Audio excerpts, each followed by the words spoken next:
J'espère que vous allez bien. Dans cette vidéo, nous allons continuer la série sur la fonction recherche V. Et aujourd'hui, ce que nous allons voir, c'est la possibilité de ne pas se tromper, de faire très attention à l'élément qu'on recherche. C'est parti. Bonjour, je me présente, je suis Hervé le formateur. Bienvenue sur la chaîne Formule Excel, chaîne qui va vous permettre de passer au niveau supérieur sur l'utilisation de Microsoft Excel. Cliquez sur le bouton s'abonner pour ne rater aucune de mes vidéos. Cliquez également sur la petite cloche, ainsi vous serez notifié dès qu'une vidéo sortira.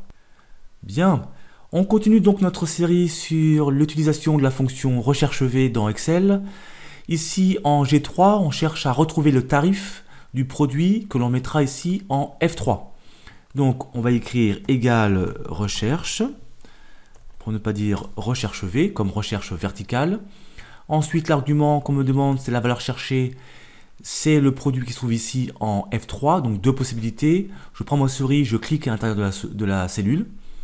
Deuxième possibilité, je prends ma flèche donc, qui se trouve sur mon clavier, flèche qui va sur la gauche, hop, voilà, F3. Ensuite, point virgule, je passe à l'argument suivant. Table matrice, c'est-à-dire le tableau dans lequel je dois faire ma recherche. Où est-ce que je dois rechercher le produit orange? Je dois rechercher mon produit orange dans ce tableau ici à gauche. Je sélectionne l'ensemble du tableau, sauf les en-têtes de colonne. Attention, je fais point virgule pour passer à l'argument suivant. Numéro d'index de colonne. Qu'est-ce que c'est? C'est dans quelle colonne je dois retrouver le tarif. Première, deuxième, troisième colonne. Donc j'indique 3. D'accord? Argument suivant. Je souhaite une correspondance exacte ou approximative. Ici, c'est forcément exact. Donc, soit j'écris faux, soit j'écris 0. Allez, j'écris 0. Hop, parenthèse, fin de parenthèse. Et ah, qu'est-ce qui se passe? Dièse NA. En fait, ici, je vais vous montrer l'erreur majeure et que vous faites régulièrement lorsque vous utilisez la fonction recherche V, c'est que dans votre produit, dans ce que vous recherchez, il y a une erreur. En fait, il y a deux possibilités. Touche de fonction F2 pour entrer en mode édition. Ou bien vous vous trompez dans la plage, ici, B3, D7. Exemple, si vous aviez sélectionné cette plage-là, oups, voilà, là, il y aurait une erreur, ça aurait été normal, d'accord? Bon, c'est pas le cas. Deuxième erreur possible, c'est en fait au niveau du produit. C'est-à-dire que ici, vous vous êtes trompé dans l'orthographe ou dans la saisie. Donc on va vérifier, donc je me positionne à l'intérieur, touche de fonction F2, et regardez où est le curseur, il n'est pas collé au S. Il y a un espace entre le S et le curseur, donc ça ne va pas. C'est-à-dire que là, Excel recherche orange avec un espace. Alors que orange, ici, touche de F2 avec un espace, n'existe pas. Donc, Excel ne trouve pas ce qu'on nous demande de chercher. Donc, on va rectifier. Hop, on supprime avec la touche de retour. Hop, on valide. Et maintenant, on a bien le 2,49 € de l'orange pour le fournisseur René à 2,49 €. D'accord? Pour éviter ce genre de problème, eh bien, on va créer ce qu'on appelle une liste déroulante, une liste de validation. Ainsi, lorsqu'on va saisir les éléments, eh bien, on n'aura même pas à les saisir puisqu'on va choisir dans une liste. Dans la liste d'origine. Alors bien entendu, il faut que la liste d'origine soit correcte.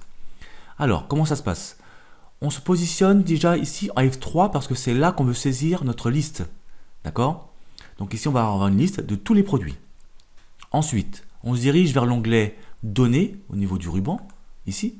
Puis dans le groupe Outils de données. Et on choisit ici Validation des données. Bien.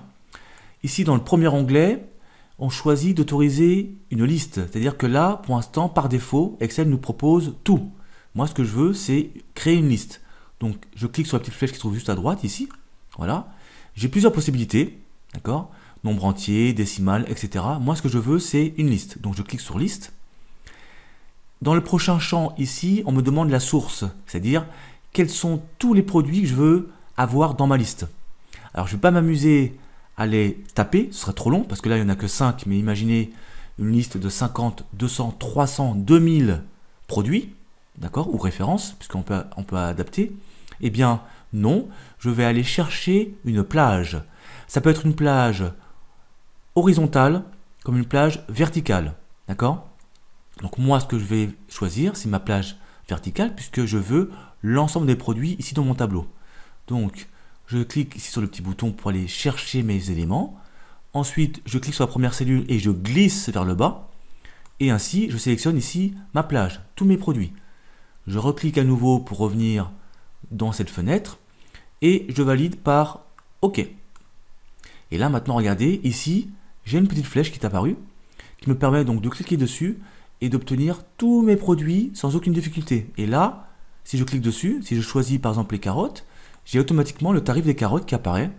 Ici, les carottes, c'est bien 2,95 €, on a bien 2,95 €, et ainsi de suite. C'est magnifique.